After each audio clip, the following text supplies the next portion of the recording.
Hey, everybody. I'm here a little early, but that's okay. It's good to be here to see everyone. This is The Last Angry DJ. I'm the last angry DJ from the 70s of radio, and we were very pleased to be here with you folks talking about all the things we talk about in the broadcast industry. It also includes all kinds of technical things, things about the internet. We just sort of cover the whole gamut. The name means one thing. The coverage is whatever we choose it to be. Today, we're going to be talking about Mukana. But before we do that, let me remind you all that we're brought to you today by my good friends at Arby's. Make sure that you try the Arby's app. It's a good way to find out what's available from Arby's right away and get special discounts and promotional Arby's product. Today, I think, what is it? Looks like a BOGO. So maybe you can get a BOGO on fries if you have it. So try that Arby's app and have some fun. Here's a guy I try every time we do our show. From across the border in the great white north, Mr. Alexander Knight. Hello, Alexander. It's good to be here, Mitch. Thanks for episode 68 of The Last Angry DJ. This is the show that intersects old media versus new media, where you interview luminaries in the world of broadcast, content creators. So that includes podcasters and YouTubers, of course. And we talk about production and the ongoing challenges that our industries are facing. And of course, we're joined by Mark Giuliani, who's got a lot of experience in the world of radio. Is always integral to our panel. How's it going, Mark? It's going well, Alexander. How are you? It's good to be here, and we look forward to a show and going through Mukana and how to use it and post your questions. Yes. Yeah, I had a chance. I was just going to say, I was just going to give the URL. It's ask.thelastangrydj.com. So we've created that link that will redirect you to our Q&A system, which is Mukana. So it's ask.thelastangrydj.com. Over to you, Mitch. Great. Thank you. Appreciate that, Alex and Mark. And interesting program note. Yesterday, I got a chance to be on Mark's radio show where he has a program called Tipping the Scales of Justice. And we were using Mukana. And I asked a question that relates to my HOA here at my condo. And also was invited on the show, and I kind of got in. And you ever go to a thing where you're like getting a Mukana or a Zoom invite, and all of a sudden you click it, and then you realize you're on the air. This is the way I ended up on Office Hours like 3-4 years ago. Was Adam Tao gave me this link and said, "Hey, you got to try this show out." So I just clicked it. I had no idea what it was. And all of a sudden, I was in that gallery view. Remember the old Office Hours gallery view where everybody showed up? It was like the Brady Bunch times 10. And it was like people were saying, "Who are you?" And I'm like, "I don't know. Who are you?"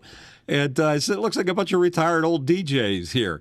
So it was a kind of a fun thing to do. But we're going to talk today about the way you reach out and talk to us. And we do a vlog or a podcast that's live on YouTube for a reason, and that's because we can interact with you folks that are watching right now. And we use the special sauce of Mukana to allow you to interact with us.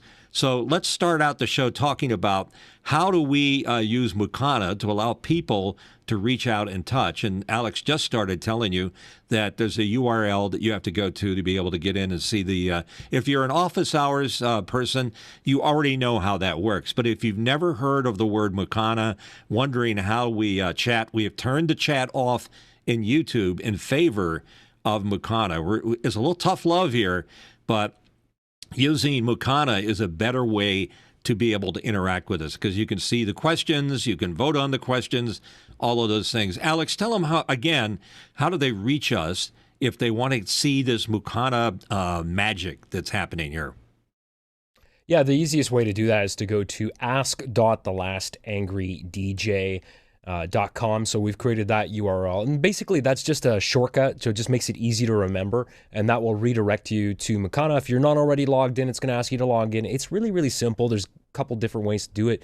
You probably already know how to do it. The fastest way that I find is just to punch in my cell phone number, and it sends me a little code, and then I just punch that in and it lets me in right away. And that's the place where you can post your questions, you can vote on them, you can chat with us during the show as well. So we're not going to operate exactly like office hours, so we're a little more loose, but it's just going to be a better way, I think, for us to get all those questions answered and chat with you.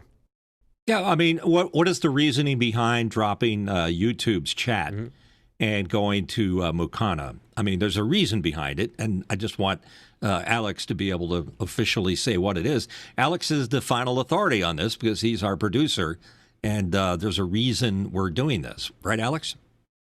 Yeah, absolutely. And there's a few reasons. One of the reasons is it just makes it easier for us to moderate. The moderation tools inside of YouTube live chat are not fantastic, and we're very fortunate to have people like Mark who know how to operate Makana very well, because he uses it on his radio show. And we also have Laura Thompson on the back end too, who is managing our questions and chatting with you as well. So it's just a better tool for us to stay organized and stay on top of the things. Things may be a little rocky, maybe a little more rough in the next week or so as we kind of work our way into it and get our heads around it. But I think overall, in the end, it's probably going to be better for all of us.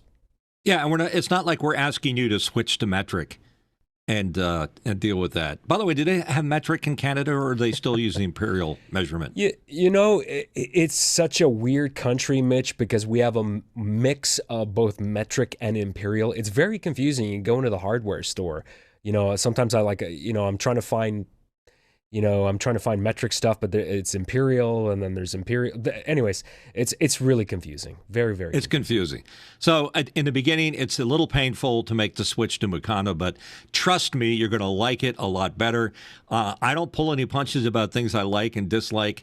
And when I joined Office Hours years and years ago, when somebody said you got to use Mukana, I was like, what? What? So I still spell it wrong, too. Alex tells me if there's no H in Mukana. It just goes Mukanna, Mickey, Anyhow, it's there. Do any of our guys have the ability to show the panel view that people trying that link will be able to see, so we can describe what they're looking at? I know it's kind of late in the game for me to bring this up. I can't really show it. You've got the admin. Yeah, Mitch, I just wanted to acknowledge the people that have so far gone in here. So we've got Lois Richter, we have Jerry Hoyle as well. So those are the two people that I see. So those are our early adopters. That's good. And plus, again, it's easy for folks that have been on Office Hours to do that. Both of those folks are regulars at Office Hours. And once again, we should acknowledge that we have a regular viewership of Office Hours people, because essentially we all are Office Hours people at one time.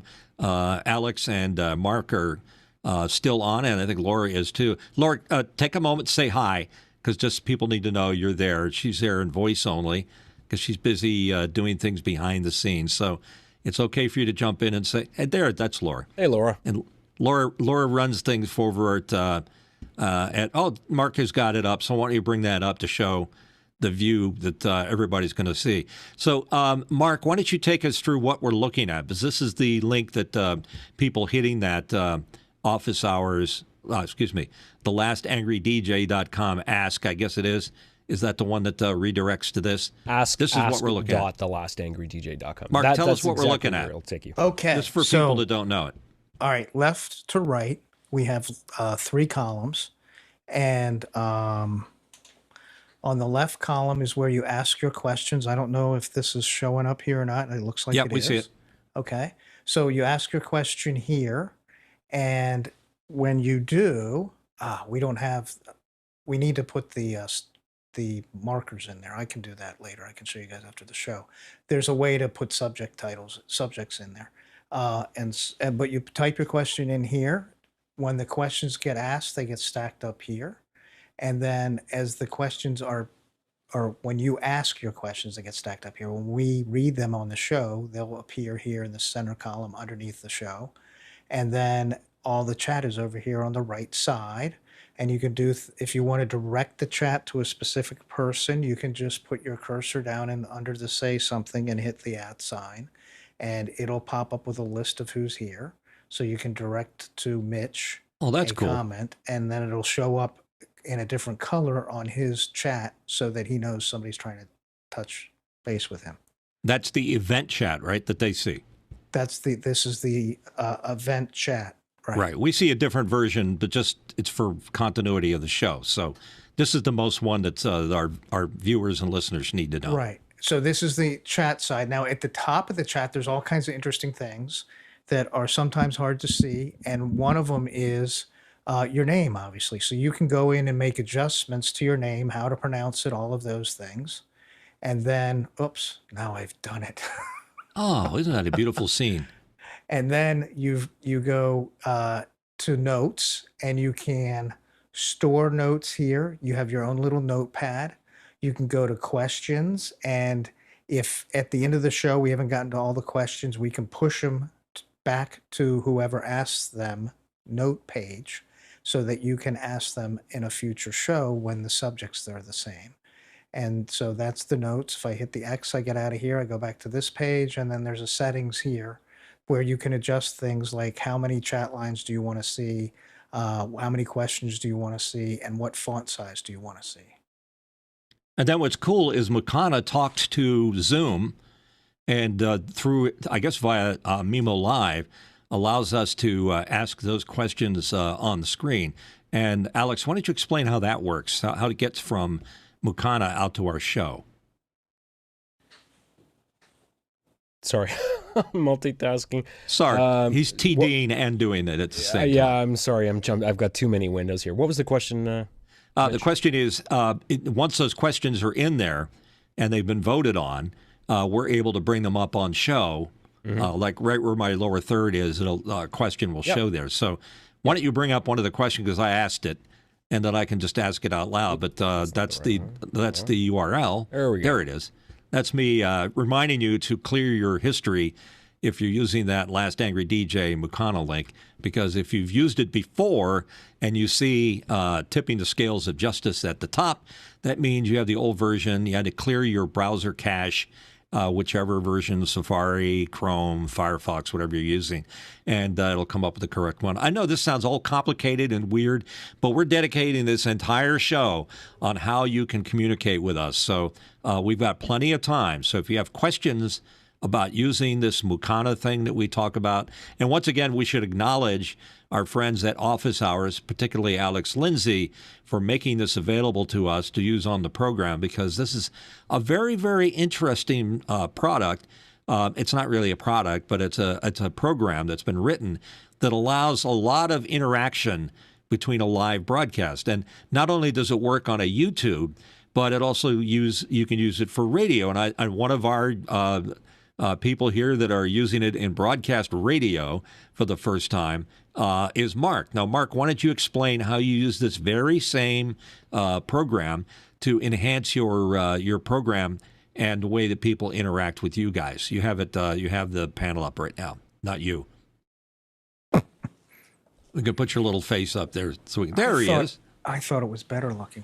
Okay, so Mukana works really well when you use it with Zoom, because it allows you to do things that you can't do on most other programs, which is it allows in an event or a show, it allows people to ask questions.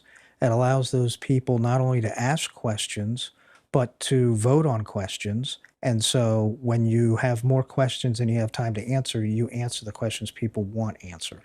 It also allows you to have chat going on between all of the people that are in Mukana, the producers, as they've been known to by. It also allows, when we use it for radio shows, it allows chat between the host and the listeners, because they're the producers, and it allows sometimes the people that are panelists or guests to have direct chats with the listeners. So it's adding a whole new different dimension to radio for us and making it much more interdependent, interactive Sure. than a phone call is. Because when a phone call is, it's still dialogue between two people, and this is dialogue between all the listeners. So it's Right. adding a whole new dimension to radio. So from a broadcaster's standpoint, this is another way to make radio more interactive, like the internet is, because we're using the internet to be able to do this. So we're doing this not to make your life more complicated.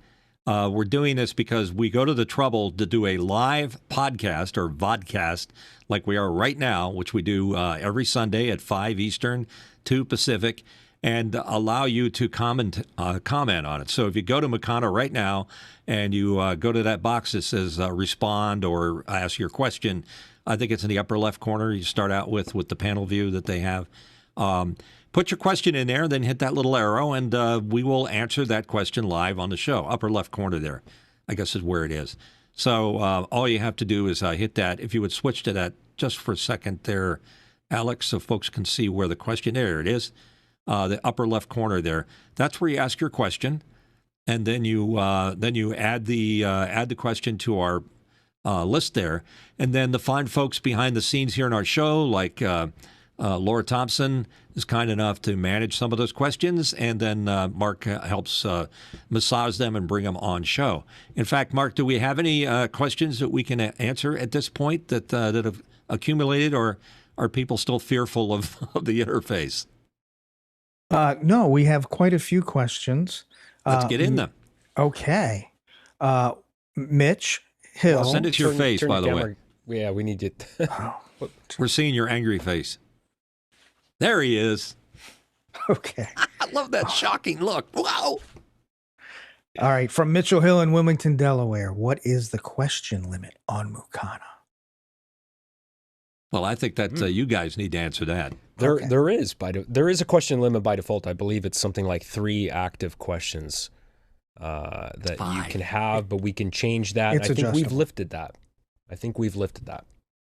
Okay, I got 5 when I came in earlier. I think so that's what it defaults to when you come in. 5. And it tells you adjust it. in the chat area. It'll tell you, thank you for your question. You've got 4 more, or you've got 2 more, or whatever the case may be. Laura, is that the way you see it? I know you're out there, Laura.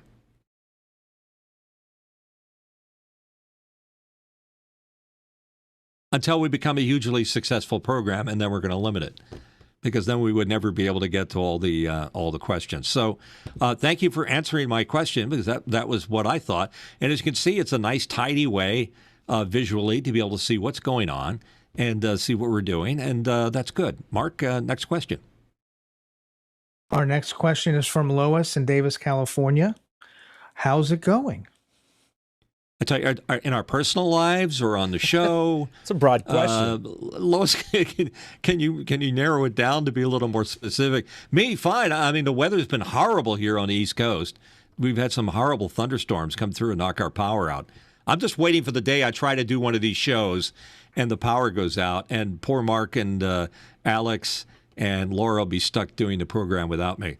So I live near a wooded area, and every time the weather gets bad, a tree falls on a limb, and I can see the power line. So when the power gets off of the transformer, you ever been out in a thunderstorm and you hear way off in the distance the transformer's going, dwom? It makes this horrible sound.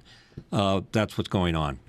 Power being power situations is going to, I don't want to go off on a rant yet, but it's going to get worse and worse as time goes on, because our power grid is stressed as it is. And now that we got all this new stuff going on with LLMs and AI draining power from our grid to be able to do what it does. Now we got electric cars. We really need to redesign that power grid. So first thing you do, go out and buy a UPS. Trust me, you're going to love it. If you're in the middle of a project where you're coding something or drawing something, save often and make sure you have a UPS on your computer. I've got a UPS on my my design computer over here and my audio and production computer over here. It's good for about 20 minutes before it goes up, but it gives me time to save things. Alex, just for what it's worth, what do you use as a backup scenario for brownouts and sags and things like that? Yeah, I have 2 UPS units from APC, and I forget the exact model. I think they're like 1500 VA. So, because it's very easy to overload these things. So I've got all my cameras, all my computers, all my audio and video production spread out between those 2 UPSs. The other thing I'd like to do is I'd like to get the studio lights onto a battery backup system. It gets me about 40 minutes, which is pretty good, which is enough, it might be enough to finish a show if we're in the middle of, and by the way, my internet All my my networking stuff is all on a UPS as well. So if the power goes out right now, my lights would go down, but you'd still see me on camera and my internet would be working. So that's pretty good. You have fiber or copper or coax? I have, I do not have fiber. I am on cable, but I have 1 gigabit per second downstream and 200 megabits per second upstream.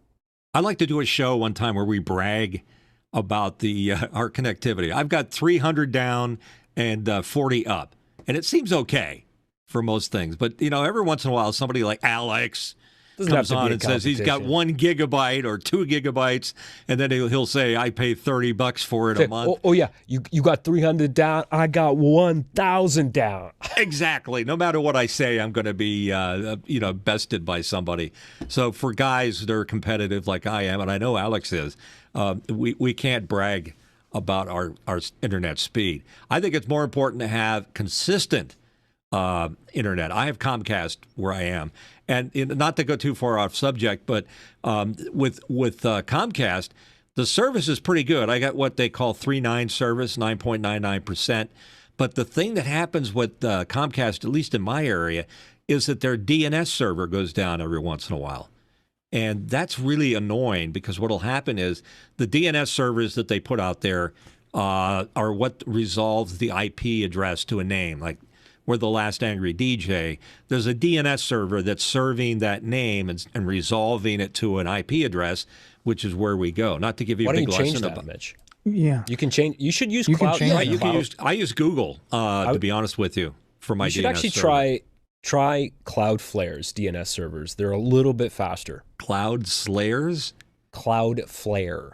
Flare. I thought you said Slayers. I'm like, what? What's that? Mark, what do you use? Flare. What do I use for UPS's internet? Yeah, hey, knock yourself out, pal.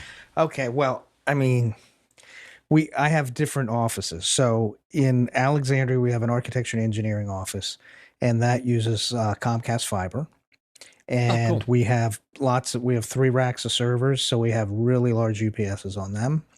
And the fun part's changing the batteries on them, especially after they've gotten swollen, and you need a sledgehammer to get them back out. What? If you don't exercise the UPSs, the batteries will swell, and they're really hard to get out. So you got to walk up every couple months. You just got to pull the cables out of the wall and let them drain the batteries. It's called exercising the UPS. It sounds like porno to me. I'm sorry. It's just weird stuff. So I haven't had any problems with the batteries, but I forget which, I got to reorder. I got to go research to figure out what kind of battery do I have in this APC and yada, yada, yada. And there's a lot of different UPSs. So we'll talk about UPSs another time, but other than the Makana thing, which we'll circle back to it, there's other stuff that we can talk about today. And Alex, you have the list of the rundown for today. What other subjects should we talk about? There was... First one here was from Apple. So Apple is adding a new enhanced dialogue feature in their playback system for Apple Podcasts. So, if you've used a third-party podcast app like Overcast, Pocket Casts, Castro, one of those top 3 podcast apps out there, they have a feature where if you use the enhanced dialogue option, it basically it will make a really low-level sounding podcast. Like if they master their audio really, really low, it will improve the way that sounds. It'll bring the level up to a more usable level for you. So it's kind of like an AGC. And Apple is finally adding this feature. So I'm sure a lot of people are going to love it. It's not going to make app developers very, very happy. Marco Arment's not too happy that Apple's adding this. But hey, Apple has a history of quote-unquote Sherlocking things, if you know what that means. So what's the liquid that. thing that they're bringing out? I saw on WWDC. Liquid glass. Yeah, that's their new that's the new design concept for. It's like a unified design for Mac OS Tahoe and iOS 26, which is so now they're going the car route of using the year next year. So we're going to get it this year, but it's going to be called iOS 26. So I get where they're coming from. I don't want to spend too much time on that, but it does kind of make sense because it's kind of confusing because every single platform had a different version number. Like Apple TV would be tvOS 18 point something, and then you had iOS 18 point something. Then you had Watch iPad iOS, OS, yeah. which was, and then Watch, and they would not always line up. The version numbers wouldn't always line up, so it was hard to kind of keep track of like, well, what's the latest version? I don't know which one it's supposed to be. So from a consumer standpoint, I think it's actually better that they did this. You know, some people are upset about it, but whatever. So that was the first thing that I thought. And actually, I don't know if maybe there's an accessibility angle from it, but I suppose if you have, what do you guys think about this? The enhanced dialogue feature, because one of the challenges with mobile podcasts and mobile listening environment, you're on the train, so you got a lot of background noise. You're on the bus, you got a lot of background noise. You're in the car, you're dealing with road noise. So the podcasts have to be kind of mastered to a very specific loudness level. So if you don't know what you're doing with audio, you're really doing a disservice to your listeners, and having this feature is really, really nice. So I think there's an accessibility angle to this, that if you're having a hard time hearing the audio, that's actually really great that you have this feature that you can actually utilize, right? I've listened to Noise Assist from our friends at Sound Devices, and I've never heard anything as good as it. The only thing that comes close to it is Cedar. These are real-time Noise Assist programs. And somebody invented Mitch Assist, which filters my voice out. But that's a whole different story. So, you know, until they get to that, and you think Apple could buy something like that from Sound Devices. Apple has the deepest pockets of anybody on the planet. They have billions of dollars just sitting, waiting to be used somewhere. Anything that improves that, I think it's a good idea. You know, we do a variety of Zoom to YouTube podcast on our program, and we get a variety of different responses from people that are using iPads or iPhones or pods or the old one that you stick in your ear and has the little doodad sitting right around here. I've seen people do interviews with their wired iPod microphone. I've seen people take little lavalier microphones, and I mean, of all those things, the Apple stuff sounds okay, but it's still not as good as having a great microphone. So I'm interested in any improvements, whatever you call that thing that they have. Yeah. And the other thing is the Apple. Go ahead. I was going to throw around my complaint about this new intelligent That's Apple. okay, because you mentioned microphones, and actually that we have a related topic to that, because I was going to talk about AirPods. So if you have a recent generation AirPods, they're adding studio quality audio recording. And I haven't actually listened to the demos, but I'm always skeptical when Apple does stuff like this, because historically the built-in microphones on their hardware haven't been that fantastic. And only very recently, I think with the M4 MacBooks, have the built-in microphones got pretty decent. Still not as good as like the microphones, Mitch, that you and I and Mark are using. But what do you guys think of this, about them just turning on a feature in software, improving the audio recording quality? I think that's good for everyone. And look, it's not the first time, you know, you're in a Zoom meeting and somebody jumps in. They don't have a professional setup. They don't know how to work audio. Maybe they don't have the budget for a microphone. So I think anything that Apple can do to improve the audio quality for free, I think that's awesome. What do you guys think? Yeah, I think you need to back it up. When you're talking about getting good quality sound, the best place to get rid of problems with sound is to start with the room you're in. You know, find an area in your house or a place, especially if you're doing a YouTube thing or a podcast or making a Zoom meeting.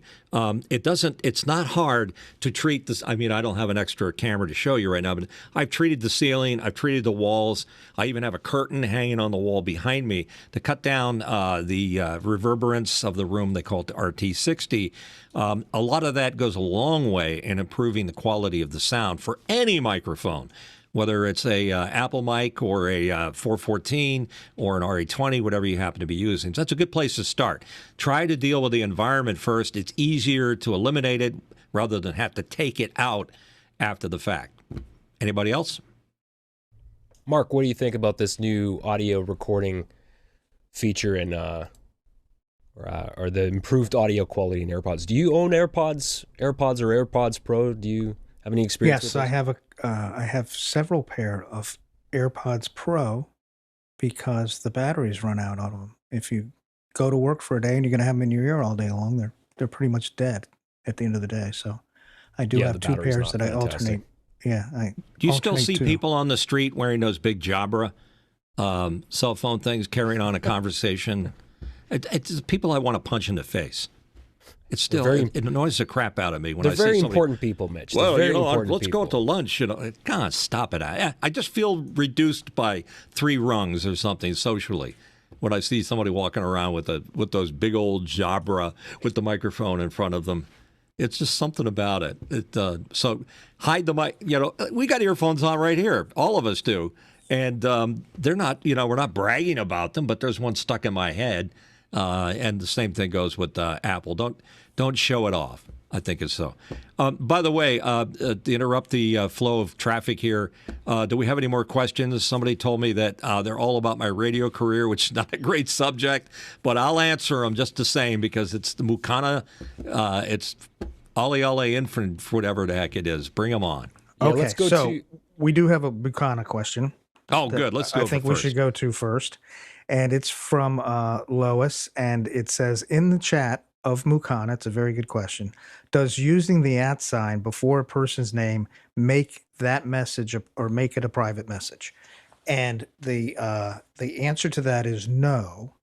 But what it does do is it alerts the person you're sending it to by changing the color of the text in that message.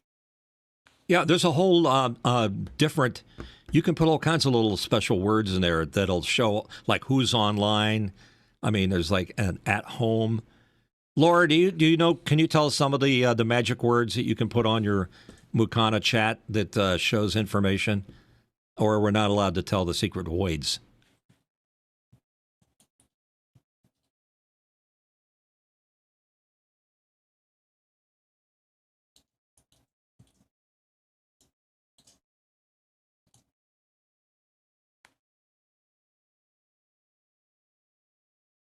Okay, don't speculate then.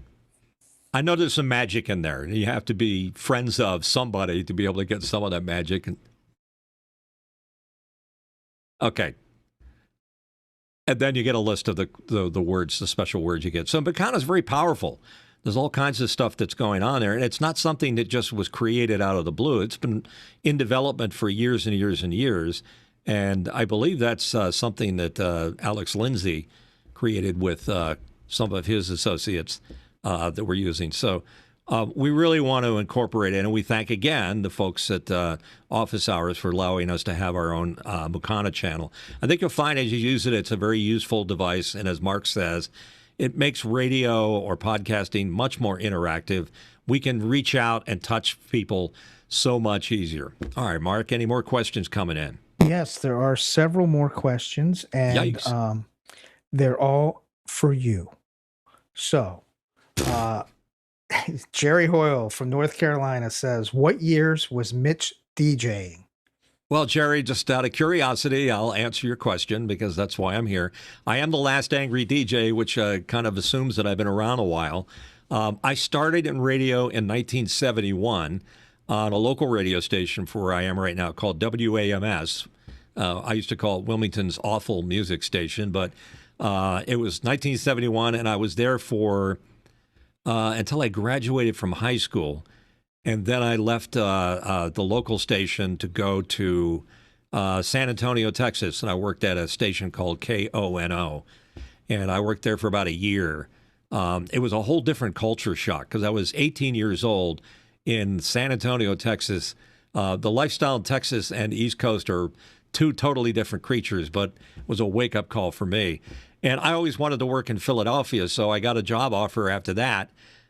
In Philadelphia at an oldie station. They didn't tell me how old the music would be, called WPEN, and it had just been purchased by a company called Greater Media, and I was hired to be the afternoon DJ. So I went to Greater Media to KONO, and it was so horrible. The doo-woppy Walter Brennan, Pat Boone songs that I had to play, and I was 18 years old. It just drove me nuts, and I finally told my boss there, Julian Breen, who was the head of programming at Greater Media, said, if I have to play Walter Brennan and Old Man River one more time, I'm out of here. And I did. So I left there and went back to WAMS here in Wilmington for a while, working with Ray Quinn, who's a friend of show. And I worked there long enough until Jay Cook at WFIL, at the time a very, very influential top radio station in Philadelphia. I was hired there to do nights from 6 to 10 at night. And I worked there for about 2 years. And then got fired when they started changing the format. And I said, hey, what's this radio business? You know, you work your whole life to get this big time job and then you're gone. Where do you go from here? So I quit radio for probably about 10 years. And then I got a call one day out of the blue to fill in for the morning guy at local station WSTW. And I did that for about 3 years. And that was the last gig I had. So that's my entire radio career thus far. But one thing I'll say about radio, which is interesting, is that once you do it, and if you're good at it and you find that you have a talent for it, it's in your blood. It's like I kind of jones for it now to get back on the air, but I'm going to be 71 next month, so maybe I can't keep jonesing. But that's my radio career, Jerry. Thanks for asking the question. Next question. That's it. Let's move. I just put one in, so this is actually a show topic here. If we want to get that By all done, there we go. Okay. From Alexander, comedian Mark Maron, is that how he pronounces it? Maron is ending his podcast, WTF with Mark Maron, after 16 years. What do we all think? I'm sorry, I don't know anything about the guy, so I can't. Oh, answer. you never heard of him? Oh, yeah. Neither have I, or I would have pronounced his name right. I love him. He's a fantastic Who is Mark? comedian. He had so actually funny enough, because the show's about radio too, he had a career in radio before he was super famous as a comedian. He did a political commentary show. I forget what station it was. It was 20-something years ago. But he's been around since the 1980s. He's had various Netflix TV shows. He had that, what was that 80s, that wrestling show. He had a wrestling show. It was about like women that became wrestlers, and he was Gorgeous the coach. Ladies of Wrestling. I can't remember. Yeah. Glow. Yeah. It was called Glow. Well, he played the coach. He played the coach on that show. And See, I need that one. Yeah. So he's also, he had a TV show called Mark Maron that was really good. Short-lived TV series that was really funny, and I'm just a fan in general. I've listened to his show for a long time, not quite all the way from the beginning, but 16 years. I thought about this too. He had a really great post on Instagram, and I'm gonna paraphrase, but one of the things that he said is, it's okay to end things. And I really thought about that because, as someone who creates shows but also is a fan of other shows, it's really upsetting when your favorite show ends after a long time. And we have a tendency to want to revive old shows or keep them going and just kind of like way past their shelf life. And I really liked his response. And it's like 16 years is a long time to work on anything.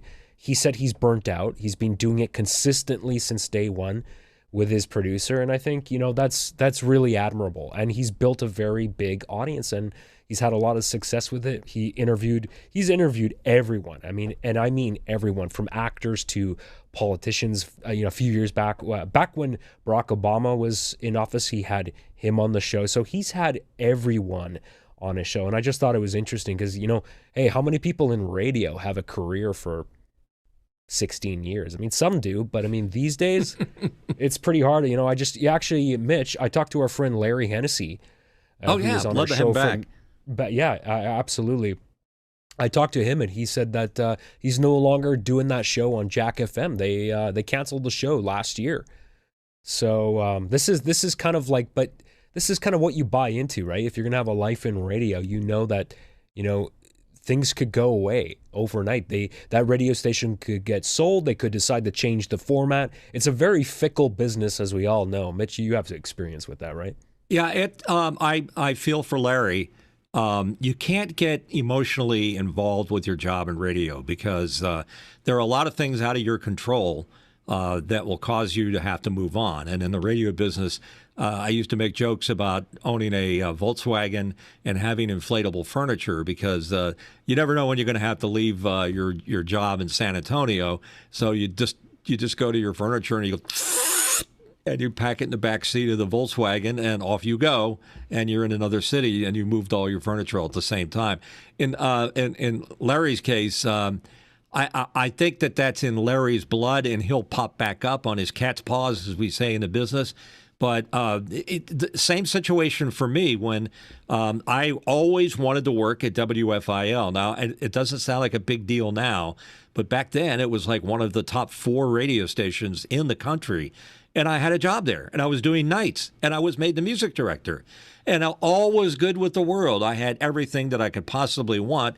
And then one day they decided, well, we're going to start changing the format. Mitch, your contract is up for is not going to get renewed. And I was like, I was disheveled at the news. And that's the way the radio business works. A lot of things beyond your control. I had no control over that decision. Said that it's time for you to move on. So now you're thinking, I always wanted to work here. It was the top of the heap for me. Where do I go from here? And that's where I had a big epiphany about the broadcasting industry, is that once I had reached this pinnacle of broadcasting, and it was taken away from me, where was I going to go from there? Yeah, I could apply for another major market job somewhere.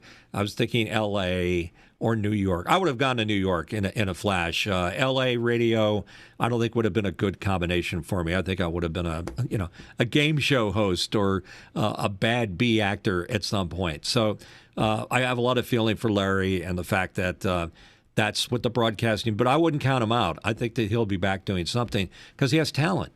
And a lot of high-profile, talented people right now are getting aced off left and right. Our buddy Andre Gardner got killed off of WMGK. And Have you heard from him? I have. He's very pleased with his retirement. He still has time left in the contract he originally signed that they first mysteriously canceled. I don't think Andre needs to do anything right now. He can do whatever the heck he wants, so he can enjoy retirement. I think I need to fade into the like you were saying, the shelf life of 16 years, really. I've been at it since 1971, so maybe somebody needs to shake me by the collar and say, Mitch, it's enough. Well, Mitch, I think you gave some great advice about not taking things personally. Do you have any other advice, especially for a whole new generation of people that are just getting into this business now? Anyone out there that maybe just landed their first job, maybe they're 19, 20, 21, doing this type of job in this industry? It's really tough. We have a challenging economy. Our economy now is very different than it was back then. The cost of living is more expensive than it ever has been. And so I'm sure, it's crushing when you lose your job, but do you have any other tips in terms of like fallback plan other than just like financially being responsible and trying to put, squirrel away as much money as you can? But what about diversifying your skill set? I didn't do any of those things, Alex. Should people trying to be going after voiceover work, whether it's commercial or animation, or like what other side hustles do you think a radio person would be qualified for potentially? Well, I'd love to give advice on that. And to be honest with you, while I was enjoying success in radio, I was always being asked to appear in front of a classroom and discuss radio as a career, or go to a college seminar and go up in front of all the students that were, learning multimedia and journalism, et cetera. And to all of them, I said, don't waste your time with radio, because it's the nature of the beast. It's a tough business to be in, especially if you're looking to be some kind of a superstar. If you get idolized in the movies or other places, and radio people are big like Howard Stern, that's the exception to the rule. You're not going to be another. There's not room for a lot of Howard Stern characters. There certainly isn't any room for what I have to offer. So if you want to get into radio because you like it, you like the idea of playing music, if you're doing it because you love music and you want to be able to introduce people to new styles of music, forget it. You're not going to get it from radio. Radio is a very segregated and controlled environment where you don't have that option. Other people are making that decision for you. You're a presenter, which is a better term that the English use for a disc jockey. You're presenting.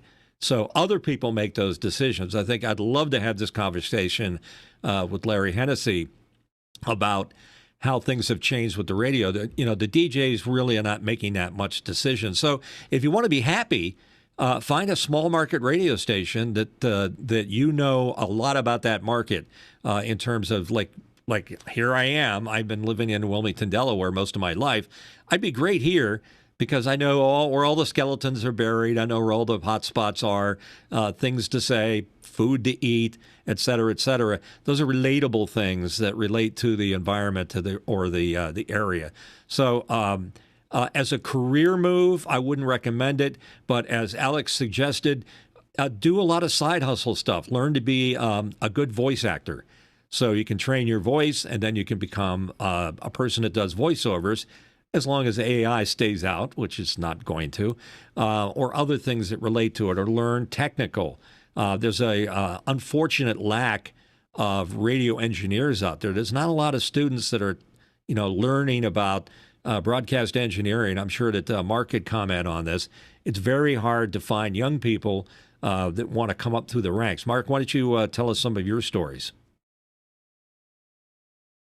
Well, we've been very fortunate. We're in a market that has probably more radio stations for the geography per square mile than any other market in the country. And so there are probably more people in that industry, in the radio industry there, than there are anywhere else. And we've been lucky because there are a lot of good engineers. We have an engineer that's been with us for 12 years, maybe longer, and really understands radio, came from TV, was an ABC cameraman, and he's done very well with the radio station and keeping us on the air with lots of Band-Aids. Well, that's what engineers do. That they're trained for that, but not a lot of them have that kind of talent where you get the phone call in the middle of the night and the bathroom has overflowed. That's the way it used to be. The engineer got the call for anything technical. The thermostat's not working on the wall, and the engineer fixes that. Rarely did he get the call, the transmitter's off the air, we got struck by lightning, and the console blew up. That's kind of, those are cool talents to have. But radio is a challenging business to be in, and I think there's a certain amount of passion behind it. And Mark has that passion. He's putting a lot of his own personal time and money into keeping those radio stations on the air. It's just not the gold mine to print money like it used to be. So it's a little bit different. Alex, as we continue, the subject of the show is about Mukana. Why don't we once again remind people how to get to us so they can ask their questions?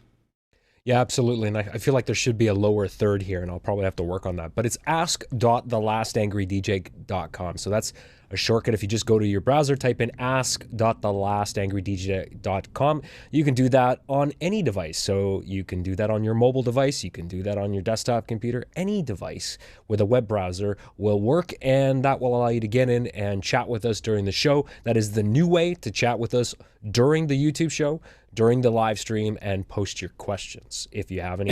We're going to ping pong, by the way, in terms of this, I just want to make it clear too, we're going to try to ping pong between show topics and answering your questions, because we do have a run of show that we kind of have to get through. So rest assured, if we don't answer your question immediately when you post it, we absolutely will get to it. It's just a matter of time. We'll make time for your question. Yeah, and if I can interject on the Mukana thing, we have our own version of Mukana now that's running. So you can ask your questions anytime now. You can come in 24 hours a day, 7 days a week, and you can ask your question. If something just comes to mind, boom, go ahead and do it. And it'll be sitting there waiting for us when the next show comes along. And the other suggestion I make is that even if you don't have a question right now to ask, or if you're seeing this as a delayed broadcast YouTube file, try logging in. Just log in and look around and see how it works and see what people are doing and what the chat was. I don't know if the chat gets to stay there until we do the next show. It's interesting to see what's been going on during the event, how we communicate, what we have to say to each other. And it's just fun stuff. So that's going to be an overreaching subject that we want to talk about on a regular basis. Mark, do you have something you want to say? Yeah, I think one thing to say about asking questions at any time is that we need to figure out when we're going to reset Mukana. Because if you don't reset it, it's just going to continue to grow and grow and grow, and we'll get the shows from week to I didn't week think of mixed that. up. So I would say, I mean, we'll have to think about it, but I think the best thing to do is start posting your questions on Monday, and that'll give us Sunday night to reset Mukana. Okay, great. How about some more run of show questions? Alex, you have any comments? Let's Or did I see catch here. you I think by surprise? No, you know what? That was it. I just had those 3 topics. We've already covered them. That's all I had, Mitch. Is there anything else you want to? We can. No, talk about I it. think we got that time. talking about Mukana is good because it's all about, like when I was a DJ in 1971. The only feedback we got from people were letters. Remember that we used to have actual physical letter carriers deliver letters, and some of them were complimentary. Some of them were nasty. And I would respond to the ones that first weren't anonymous. Anonymous ones I just ignored. And if it was somebody that had a legitimate complaint about something, how come you play the same records over and over again? So like one of the typical questions that we would get. And the way I would answer that today, if somebody were saying, my favorite radio station plays the same song over and over and over again, it's all by the numbers. It's mathematics. And what that means is that people, the average, listen to the radio for about 20 minutes a day.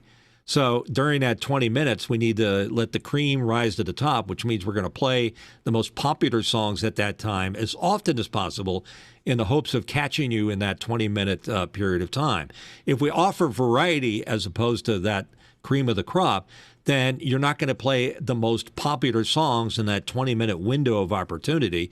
The competition might be doing that. Therefore, your ratings will drop just because you're not playing the songs over and over again. So that's how I would try to explain it if I was in a question and answer period or something else like that. But we used to get feedback via letter, in person when we went out to interview people, and the request line.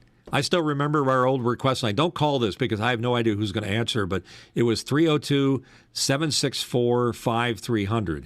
That was the WAMS request line. And I tell you, it was constantly blinking all the time.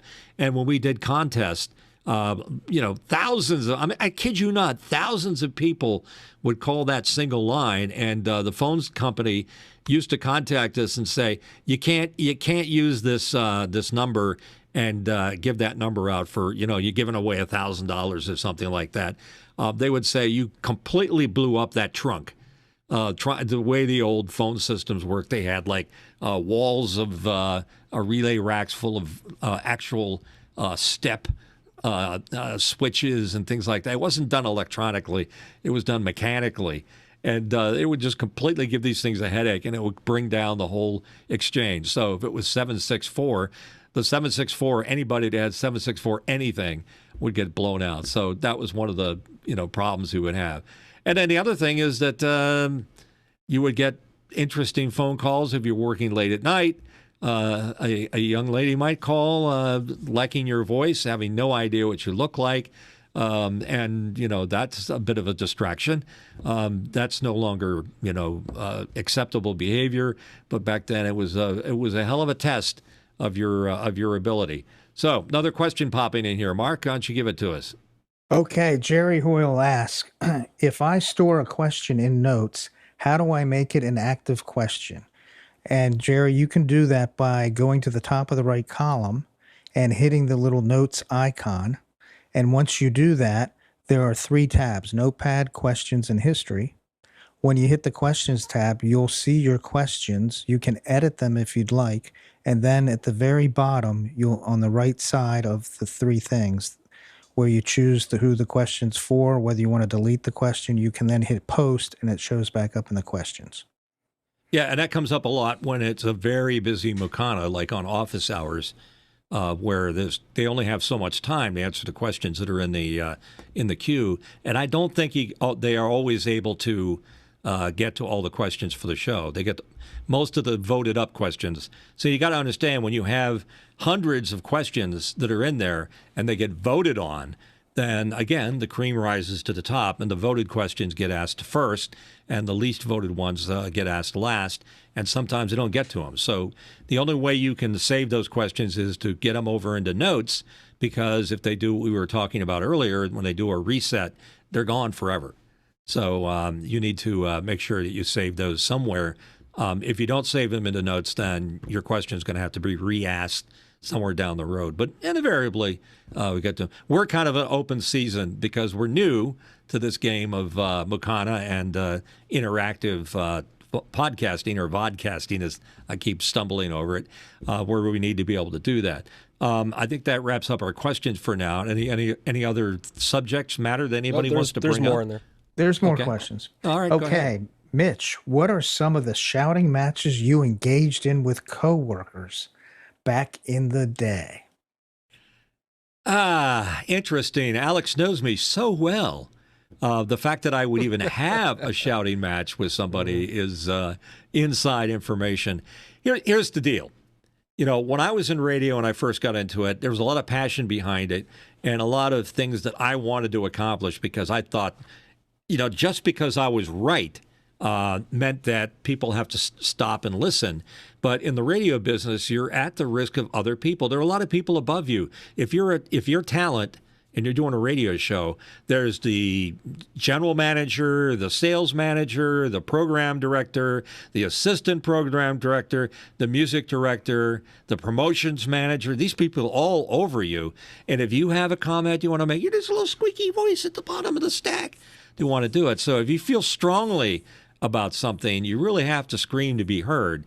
And I would say my most famous shouting match, or at least argument, was, I knew I was right, and I brought it up. It was at, and I've said this before, I'll make it quick.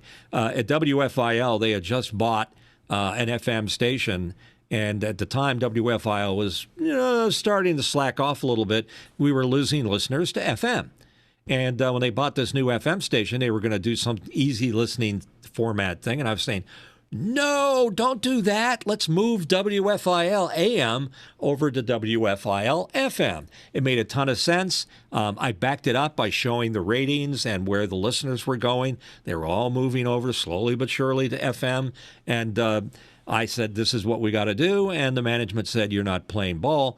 And that was an instance where I thought just because I was right that I had a right to bring it up. And that's one of the shouting matches, Alex, that I had on the air. And the other thing was, when you're on the air and you're trying to be funny, I'll say this isn't all DJs, but it was with me, it might have been a weakness, is that edgy comedy, fun things where you're really playing the edge of something that you don't want to talk about. To me, it was a challenge to do every show by, being maybe a little, the nasty little boy once in a while.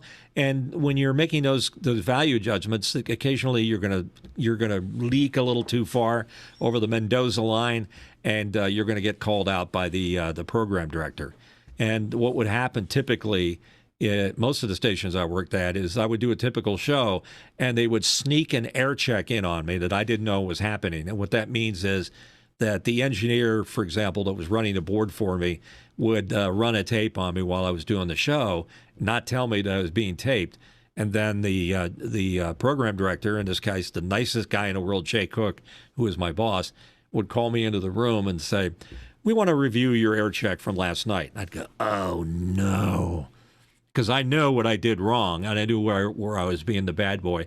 Wasn't so much an argument, but it was a reminder that you have to employ a little bit of good taste, in what you're doing. And back then, again, it was pushing the rules. This is before Howard Stern was around, but being a little bit of a shock jock would get in the way of good taste. So, what are you going to do? What's the other question that somebody has in there, Laura? So do you have a question? We have one more question here, Okay. and it's from Lois Richter in Davis, California. Non-commercial radio stations like our public access station, KDRT.org, are very different. Do any of you have experience with low-power public access radio? I do. I do. They refer to them today as LPFM, low power FM, and there have been a number of windows of opportunity. I know it because I've done it. Low power FM radio stations are limited to 100 watts, which is a very low power, good for about 3 to 4 miles. And people that have a passion for something, it could be the arts, it could be the environment, it could be religion, it could be whatever they want it to be, usually get these licenses. They have to be nonprofit. They have to be a 501c corporation or something like that. They file for the frequency. If they get it, then they have an entire channel that they can devote to their the subject that they want. The objective is not necessarily to make money. The objective is to get the word out about something you feel strongly about. So I don't know, there's a lot of birding, Chase Lois, that are out there specifically for people like yourself that like birding, but maybe about the environment or the arts, because I know you're an artist too. They are different because they play by different rules. And they have a smaller audience because they're not reaching the broad audience out there. But there's still a little bit of room on the band to allow these stations to exist. And it's sort of like before podcasts were around. That was the only way you could do kind of social media.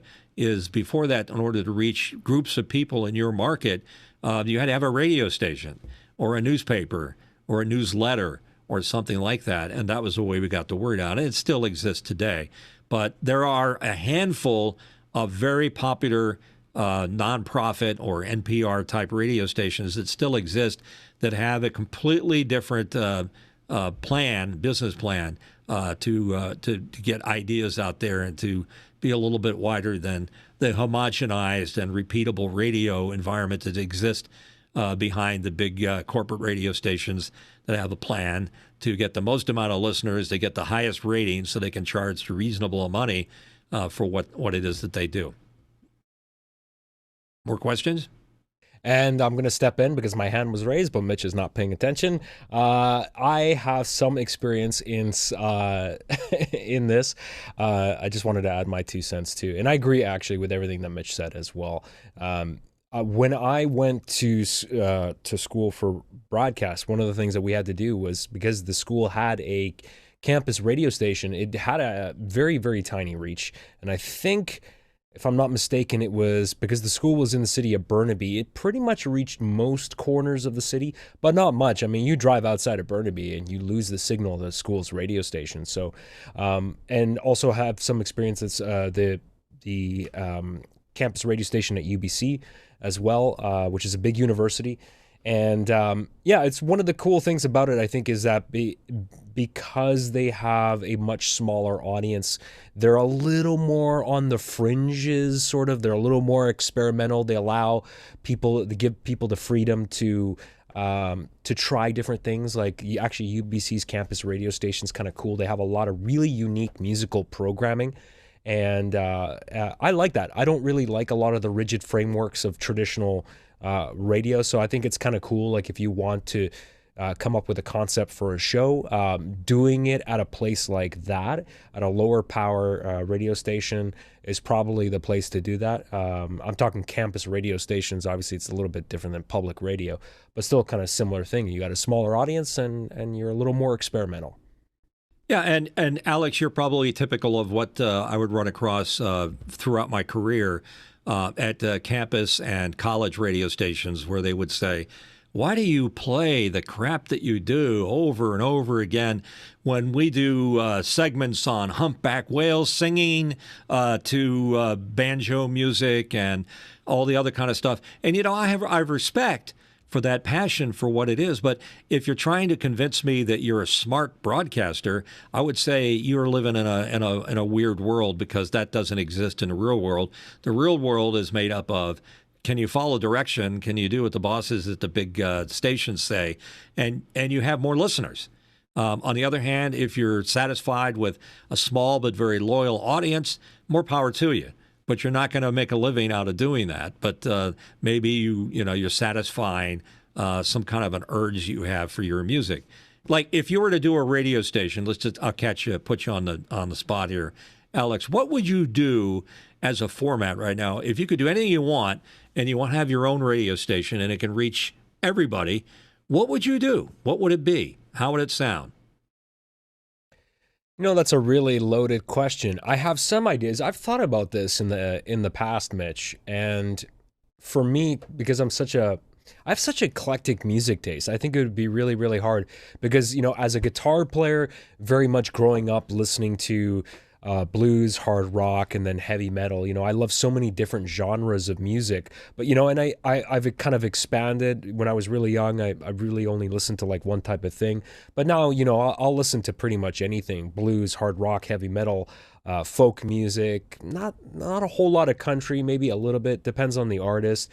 Pop, electronic music. I listen to pretty much everything. So I think if I were to program a radio station, though, it would have to focus on a specific niche, and I would probably do like a heavy metal radio station or something like that. I would get local bands to come in. I also like when musicians play live. Like we used to on CFox, they used to have musicians come into that studio all the time, famous acts, and sometimes local acts that weren't super well known. They would give them a chance, you know, and they would come in with their guitars and they would sing and play. You know, I'd love to see more of that. I would do something like that, and I would really leverage the modern technology and tools that we have available now. So live streaming, I would have high quality cameras in there. I would have a Q&A system employed like we do here to really get the audience engaged with the band, ask questions live. There's a lot of, those are just some of the things off the top of my head.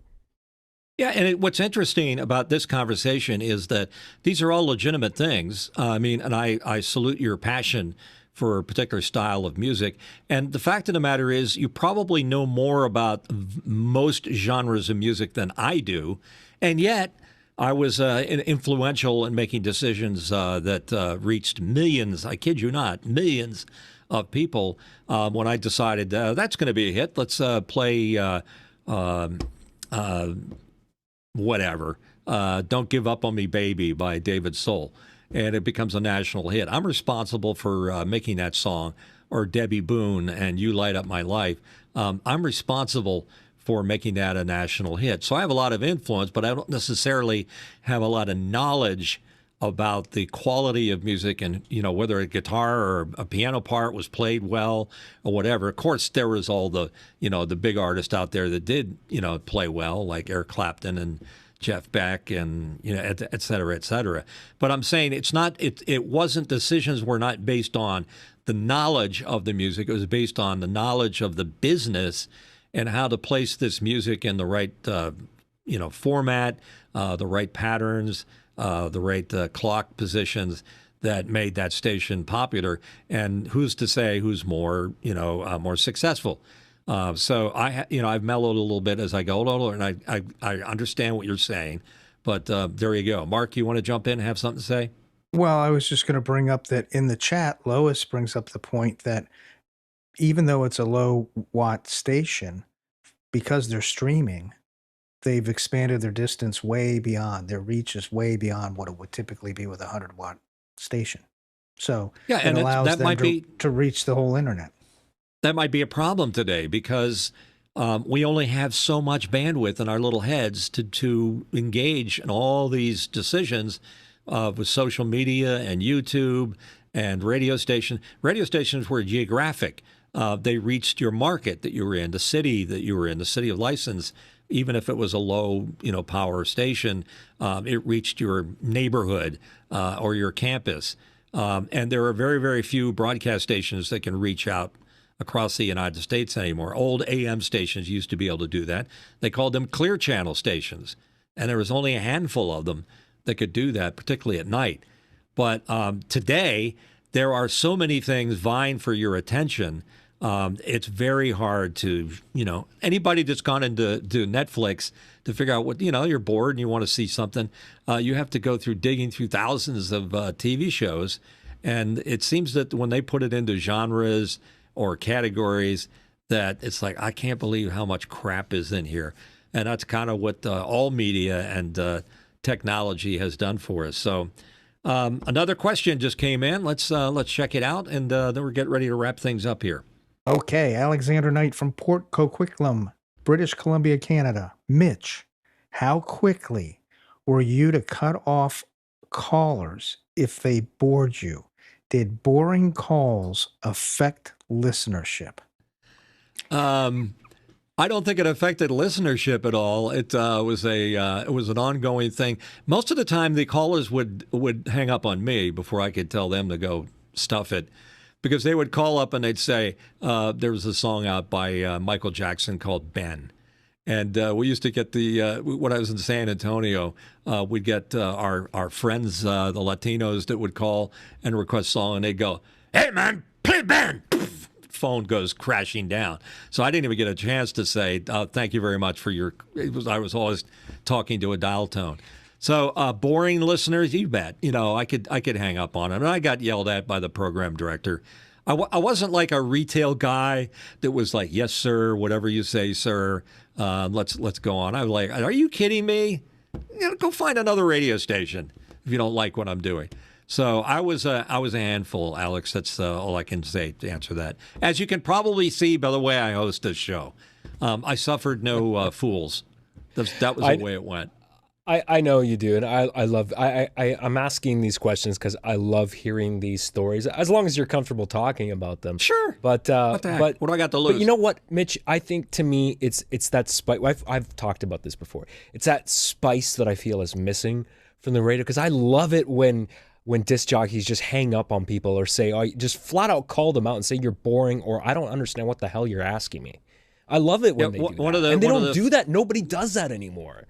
One of the famous instances I had is I had this lady call up, and back when we had phones, remember, and she calls and I go, "Hey, WQXP," and she say, "Hey, are you the DJ that laughs real funny and then hangs up on me?" And I go, "Oh, that's ridiculous." I mean, that was what I would do. I would pull that kind of a stunt. Mark, you're shocked and amazed. What? No. I was just saying, if you guys want to hear that kind of banter, just listen to talk radio, because people will call in and tell their opinion completely different from the way the show's going about their political viewpoint, and it gets interesting. It gets heated sometimes. Oh, so you get a caller talking about a decision that the president just made, and all of a sudden they go to the phones and a guy goes, "Baba Booey."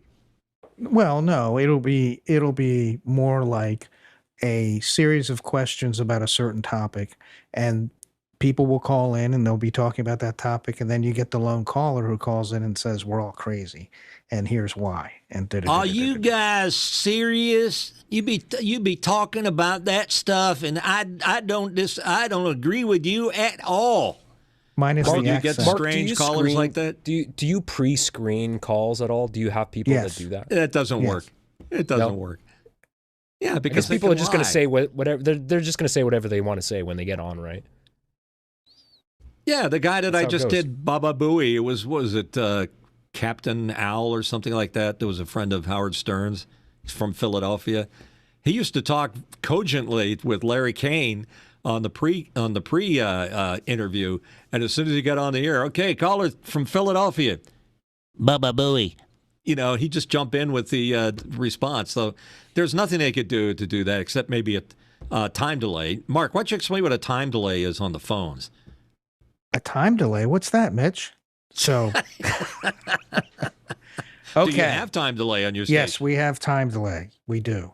And it's essentially a big red button. Think of that button that Staples uses, and gives you a certain amount of time for which you can respond to when somebody uses those words you're not allowed to use over the air.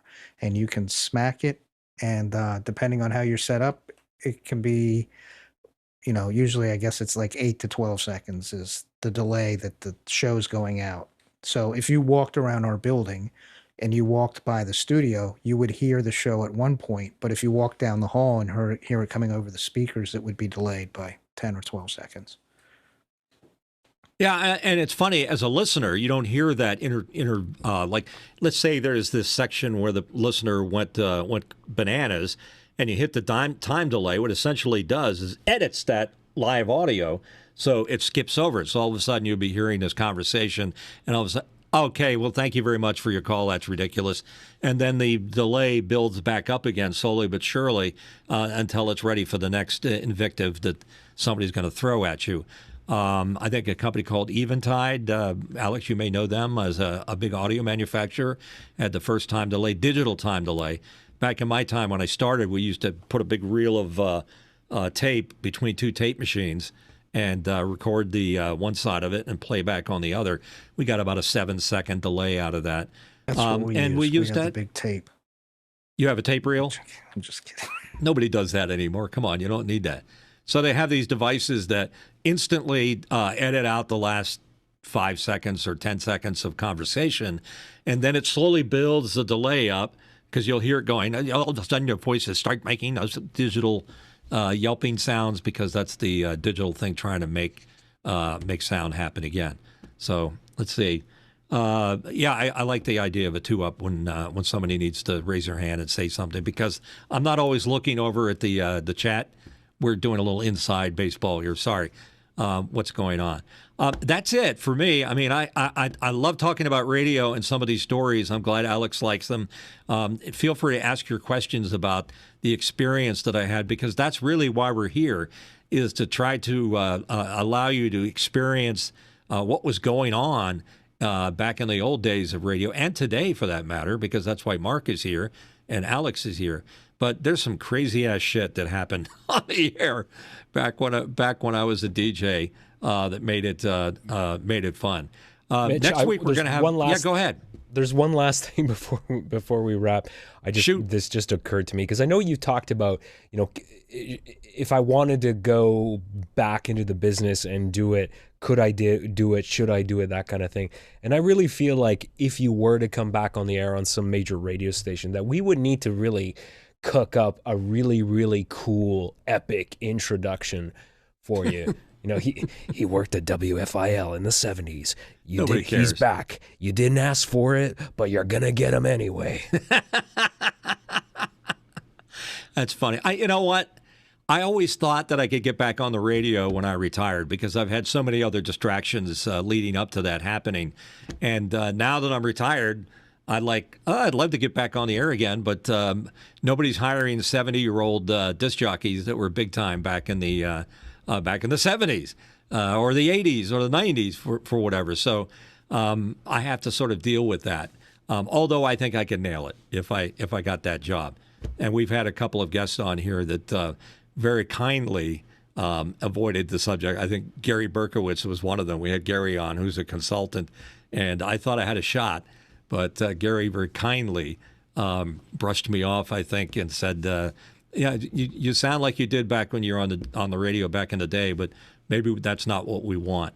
So, yeah, thank you. I appreciate Alex reminding me of my age. That's something that you guys will have to deal with at some point. Should be interesting. Next week, we've asked that some of the people that work at some of the big radio outlets come on, and we got an answer. Ray Quinn introduced him to me. Jeff Lynn, who's let me get his title because I want to get it exactly right. He's the music radio editor for Barrett Media, which is one of those big broadcasting organizations. Ray says Jeff is very talented. I'll take his word for it. Jeff will be on as our guest next week. So if you want to talk about what radio is doing today, and maybe Jeff can provide another insight into what's been going on this particular program about how we talk about broadcasting, it should be very interesting. So that's episode 69. Don't read anything into it. Please stop that, Alex. He's telling me, wow, how an appropriate number. I don't think so. Jeff, he's going to be legitimate. So let's get a legitimate guest on here and be on our best behavior. I try to clean up my act when that happens. In the meantime, we want you to reach out and use Mukana to talk to us. And Alex, tell them how they do that. Well, you can do that by going to ask.thelastangrydj.com. That's ask.thelastangrydj.com.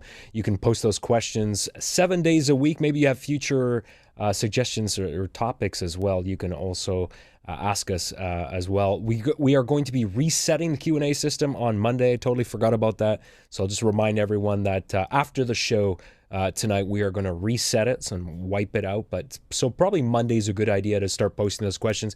Of course, you can join our community. We'd ask that if you haven't joined our Discord community, we could use a few more of you there. It's a fun place to hang out, and you should see a QR code hovering over my left shoulder right over there. If you just scan that with your phone, I will leave that up on the screen for a little bit. That will let you into our community where you can continue the conversation during or after the show. We have our Discord server broken up into various different topics. There's all sorts of interesting stuff going on there.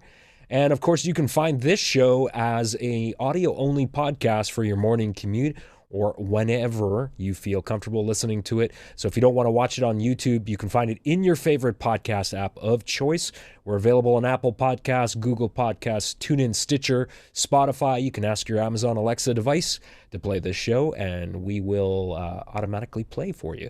And also, I want to point out that Discord is very interesting because once in a while, it's a very honest area to exchange views, and some of the best arguments you see on there is between me and Alex about the way we do the show. And some of them get out of control. I mean, it's like, you think we hate each other. First of all, let me just say, Alex and I have mutual respect for one another. We don't always agree on what transpires. And the other thing is, if Alex left the show would be done. So I'm not going to do this show without him. But I just want to say that I love the guy to death. And once in a while, we may not agree on things, but the arguments are hilarious. Thank you. I appreciate that, Mitch. Last thing, too, we are also on social media, at The Last Angry DJ on all platforms. That was the last thing I wanted to mention. And, of course, no one really uses the email anymore, but we do have an email address. So for whatever insane reason, if you want to send us an email, you can do that by going to hello@thelastangrydj.com. That's hello@thelastangrydj.com. Yes, Mitch, it's like using cash. Who uses cash anymore? Nobody wants cash. We'll take cash. They don't want to handle cash. They don't want to deal with it anymore. Yeah, write your email address on a $20 bill and send it in. Yeah. With your suggestions. And of course, I just wanted to lastly thank Boink Software, Memo Live, and of course Oliver Breinbach at Memo Live for providing this application, because we wouldn't be able to do this production at the level of quality that we do each and every week. So thank you to Boink Software for providing Memo Live. Back to you, Mitch. All right, thank you. And I want to thank all of our behind-the-scenes people, and they're also in front of it. Laura Thompson, who she's sort of like the Mukana wrangler. She wrangles Mukana so that it works, and we're very appreciative of Laura's point. Laura, you can say hi if you want to. Laura likes to stay behind the scenes, so maybe she's not. Her audio's not going to come out to the show. It wasn't routed, so I apologize for that. Okay, no problem. And of course, Mark Giuliani, our Italian friend from downstate in Delaware, who owns some radio stations, and he's carrying the torch high for independently owned live and local radio stations. I had a chance to be a guest on his Tipping the Scales of Justice show, complaining about some legal issue I had. So my voice was actually on one of his radio stations. So I don't know if you ever want to repeat that, but where do we go? Good. Can I stream that somewhere? Where do I find that? Tipping the Scales of Justice? You can find it at industrynewsonline.com. industrynewsonline.com. Yeah, I think you post our shows on there too. I post our shows, yes. Yeah, right now there's that. Tipping the Scales of Justice and The Last Angry DJ. Aren't we the best? We are the best. Do you think people in Delaware really get it? That the guy that hosts the show is that old guy they used to listen to on the radio named Bobby Dark in the 70s? They used to play. They're being swindled. They're being swindled. They're not swindled in some way unless you start using Bobby Dark here. Yeah, I don't think they know either one. Although once in a while, I have to tell you, and then we'll finish the show up. Is I'll be in public doing something. I'll be ordering. I was at a Italian restaurant locally, which I like. It's kind of small, called Scalessa's, and I was standing there ordering a nice cheesesteak with long hots in it, and I heard this Bobby Dark, and it's like I don't know. It's like slowly I turn to see who it is, and I know a lot of people because I live here. And I always kind of, figure it's a paternity suit pending or something else that's happening. But it's fun to hang out in the city that you grew up in. So there we go. And, yeah, I used to have a radio name named Bobby Dark. That was the radio name I used on the air. So it's fun. So thanks again, and we want to thank our friends at Arby's.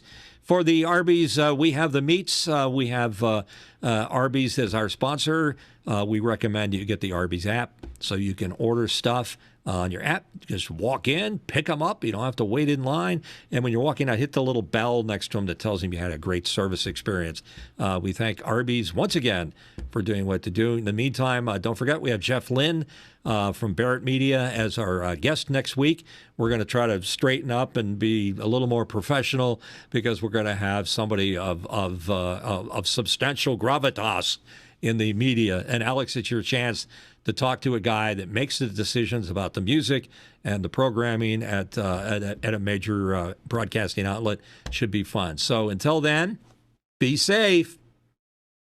Swagger down the street with your red lips and funky beat. You better hold your head up to the sky. I'm gonna roll with you till the day I die.